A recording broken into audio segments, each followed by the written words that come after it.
Hello, my name is Guy Wallace, and in this packed video short, we're going to cover one approach to establishing ROI, return on investment, via the PACT processes for training and development, learning, and knowledge management.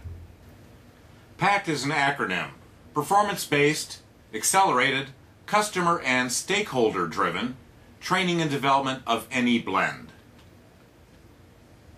An approach to addressing return on investment potential to help one of my clients decide whether or not it was worthy to spend $2 million to implement a curriculum architecture design was documented in an article that I published in Technical and Skills Training back in 1991. This was an ASTD publication.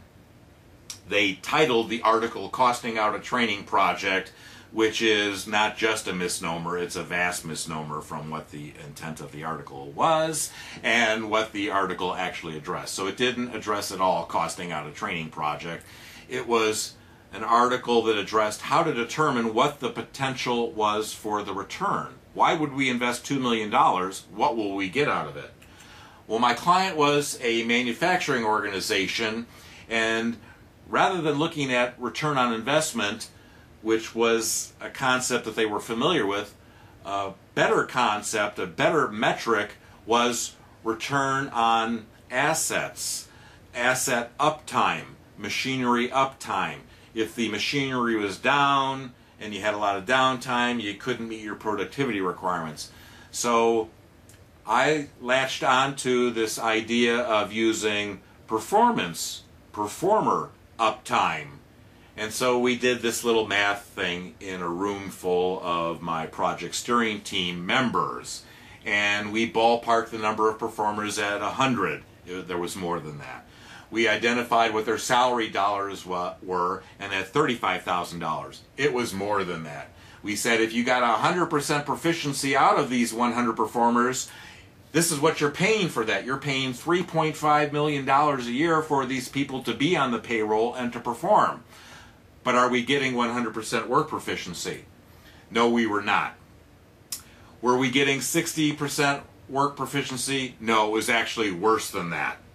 So when you did the math and found out that you're only getting $2.1 million at the high side, because it's actually worse than that, but you're paying $3.5 million for that performance, you're leaving on the performance table, so to speak, $1.4 million a year. Is it worth it to spend $2 million on the training for these people?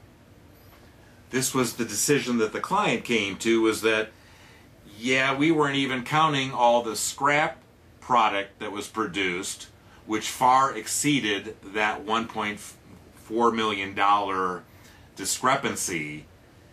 And when they could see easily that they would more than pay for the $2 million investment before 6 months was up, because we had highballed certain numbers and lowballed other numbers, they knew that we made a fairly rosy, we had a fairly rosy look at this situation, that the numbers were much higher.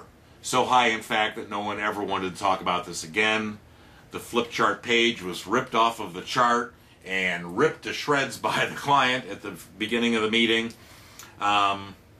because they knew that their current situation and the gaps had such a high risk cost return value that it was a no-brainer to just invest the $2 million in the training, bring the target audiences up to a higher level of proficiency, and it would be well worth it for the organization.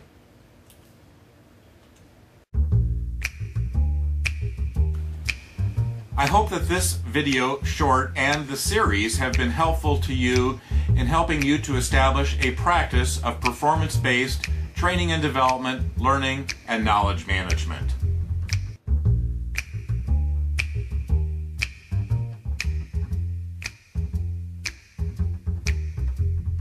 I have been conducting, writing, and presenting on these methods since the early 1980s. My recent book, Six Pack, covers all of this in much greater detail.